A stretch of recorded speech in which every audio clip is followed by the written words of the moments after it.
সংসদ সদস্য জনাব মোহাম্মদ আবু সুফিয়ান এমপি মহোদয়, চট্টগ্রাম ৯ আসনের মাননীয় জাতীয় সংসদ সদস্য জনাব মোহাম্মদ আবু সুফিয়ান এমপি মহোদয় পুষ্পস্তবক অর্পণ করছেন। সম্মানিত সুধী, পরবর্তীতে পুষ্পস্তবক অর্পণ করবেন প্রশাসক জেলা পরিষদ আনসার ও ভিডিপি চট্টগ্রাম ও পার্বত্য রেঞ্জের প্রাথমিক শিক্ষা অফিস চট্টগ্রাম। সম্মানিত সুধী, ইতিমধ্যে আমাদের মাঝে এসে উপস্থিত আছেন চট্টগ্রাম অঞ্চল।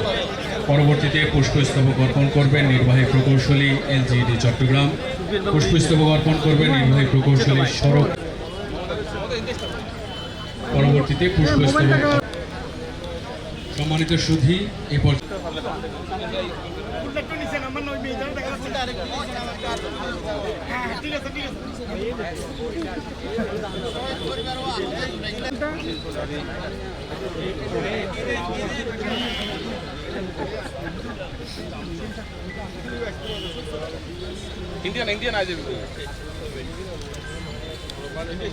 স্যার আঞ্চলিক তথ্য অফিস চট্টগ্রাম পিআইডি, ব্যবস্থাপক চট্টগ্রাম রেলওয়ে।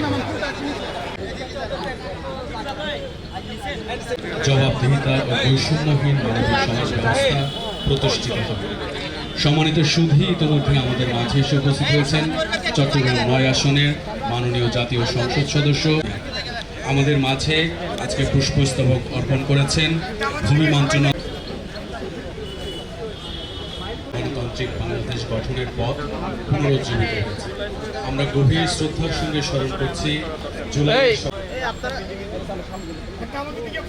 চট্টগ্রাম উপপরিচালক মহিলা বিষয়ক স্মৃতিস্তম্ভে কিছুক্ষণের মধ্যেই পুষ্পস্তবক armed police ৯ armed police battalion Chattogram অতিরিক্ত ডিআইজি জনাব মোহাম্মদ শামসুল ইসলাম আকন্দ। আজকের পুষ্পস্তবক অর্পণ অনুষ্ঠানে বিভিন্ন তাদের সবাইকে জানাচ্ছি স্বাগত। কিছুক্ষণের মধ্যেই ঠিক বেলা 10টার সময় আমাদের পুষ্পস্তবক অর্পণ কার্যক্রম শুরু হবে। শ্রমজীবী মানুষ এবং সর্বস্তরের জনগণ এবং রাষ্ট্রের পক্ষে পুষ্পস্তবক অর্পণ করছেন। পুষ্পস্তবক অর্পণ করবেন জেলা মৎস্য কর্মকর্তা জনাব সালমানের। পরবর্তীতে পুষ্পস্তবক অর্পণ করবেন প্রশাসক জেলা পরিষদ আনসার ও ভিডিপি চট্টগ্রাম ও পার্বত্য রেঞ্জের।